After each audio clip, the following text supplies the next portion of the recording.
ఈ తెలుగు సంవత్సరాది ప్రతి ఒక్కరి జీవితాల్లో వెలుగులు నింపాలని మాజీ మంత్రి శాసనమండలి సభ్యులు ఆలపాటి రాజేంద్ర ప్రసాద్ ఆకాంక్షించారు. ఉగాది సందర్భంగా గురువారం సాయంత్రం స్థానిక వేదిక్ బ్రాహ్మణ సేవా సమాఖ్య ఆధ్వర్యంలో శ్రీ విద్యాశంకర భారతి నృసింహ సదనంలో ఉగాది వేడుకలను ఘనంగా నిర్వహించారు.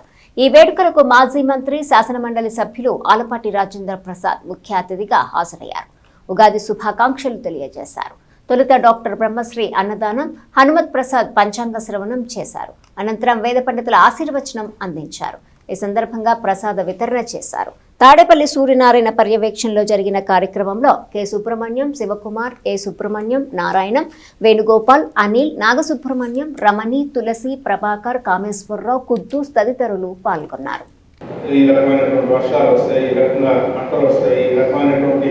జీవన ధర్మంలో నష్టం కష్టం కలుగుతూ ఉంటుంది. నక్షత్రాన్ని బట్టి, ఎందుకంటే గ్రహాలను బట్టి మనకు డిస్టెన్స్ ఉండటాన్ని బట్టి ఆ సూర్యుడు క్రాస్ అవుతూ ఉండేటప్పుడు వేవ్స్ మారుతూ ఉంటాయని సైంటిఫిక్గా మనం చూసేది అర్థమయ్యే దాన్ని సింక్రనైజ్ చేసి ఏమి శాస్త్రాలు సైంటిఫిక్గా తెలియకుందనే మానవుడు వీటి మీద అధ్యయనం చేయడం అనేది ఒక అద్భుతమైనటువంటి ప్రక్రియగా మనం భావించాలి. దీన్ని ఎంతమంది నమ్ముతారో నమ్మలేదు, కానీ మనకి ఎందుకంటే ఎవరం కూడా ఇందులో శాస్త్రాన్ని పూర్తిగా నమ్మినవాడు, శాస్త్ర పరిజ్ఞానం ఉన్నవాడు, శాస్త్ర పరిజ్ఞానం ఏంటి మామూలుగా తెలిసిన వాడు కూడా ఏంటి మొత్తం అటామిక్ బాంబుని సృష్టించేవాడు కూడా నాకు తెలిసి మన భారతదేశంలో కొబ్బరికాయ కొట్టి దాన్ని ప్రారంభిస్తారు. అంటే శక్తి మీద, ముహూర్తం మీద, మన సంస్కృతి మీద, సాంప్రదాయం మీద ఏదో తెలియనిది ఉంది అనే భావం ఇంకా గొప్ప గొప్ప మేధావుల శాస్త్రజ్ఞులకే ఉంది.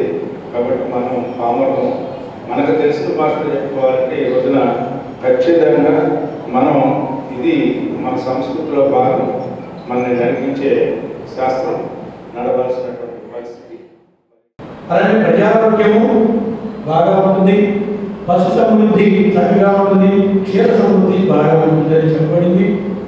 అదేవిధంగా పూర్వ సస్యాధిపతి అంటే మొదటి పంట సంబంధించినటువంటి అధిపతి శుక్రుడయ్యాడు. ఆయన శుభగ్రహం అవడం వల్ల కూడా వారికి సత్పరిణామాలు ఉన్నాయి. ధాన్య సమృద్ధి, తెల్లని ధాన్యాలు చక్కగా పడేటువంటి అవకాశం ఉంది. అలానే తెల్లని భూములు విశేషంగా ఫలిస్తాయి. అంతటా సుభిక్షము, ఆయురారోగ్యాలు చక్కగా కలుగుతాయని చెప్పి పూర్వ సస్యాధిపతి అయినటువంటి శుక్ర ఫలితం మనకు సూచిస్తుంది. అలానే అపర సస్యాధిపతి అంటే మొదటి పంట అనంతరం వేసేటువంటి అపరములు అంటే రాగులు, మినుములు, పెసలు, దుబ్బులు, జొన్నలు వీటికి సంబంధించినటువంటి మధ్య వృష్టి. ఈ అపర సస్యాధిపతి బుధుడవడం వల్ల వృష్టి మధ్యస్థంగా ఉంటుంది. అంటే భూమి మీద పడేటువంటి